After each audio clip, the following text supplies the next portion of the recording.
আমার বান্দা, তোর এই জীবনে তোকে সবচাইতে কে বেশি ভালোবেসেছে, তোকে প্রতি সবচাইতে মায়া কে নিয়েছে, যত্ন কে নিয়েছে যখন তুই অসুস্থ ছিলি? এবার বান্দা বলে, মৌলা আমার ভাই 10 ঘন্টার মধ্যে 1 ঘন্টা ছিল, আমার বউ 10 ঘন্টার মধ্যে 5 ঘন্টা ছিল, কিন্তু একটা মানুষ আমাকে সবচাইতে বেশি যত্ন নিয়েছে, একটা মানুষ আমার জন্য কান্না করেছে, একটা মানুষ আমার জন্য খুব মমতা করেছে, একটা মানুষ আমার জন্য না ঘুমায়ে নিচে পাহারা দিয়েছে, না খেয়ে আমাকে খাওয়াইছে। ও বান্দা, মানুষটাকে? এবার বান্দা বলে, মৌলা সেটা আমার মা, সেটা আমার মা, সেটা আমার মা, সেটা আমার মা, সেটা আমার মা। রব বলে যে তোর মা তোকে কতটুকু ভালোবাসে? মৌলা অনেক বেশি ভালোবাসে। কিভাবে বুঝলি? আল্লাহ, আমি যখন অসুস্থ ছিলাম 24টা ঘন্টার মধ্যে 18 ঘন্টা উর্গুমা থেকে না ঘুমিয়ে আমার মা আমার পাশে ছিল।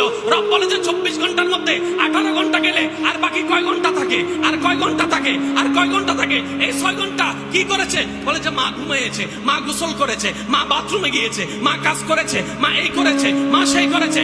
রব বলে সবচাইতে বেশি তোর মা 18 ঘন্টা যত্ন নিয়েছে, ওই মায়ের চাইতে বেশি আমি আল্লাহ তোরে ভালোবাসি, কারণ 24টা ঘন্টা আমি রবে তোকে যত্ন নিয়েছিলাম। সুবহানাল্লাহ।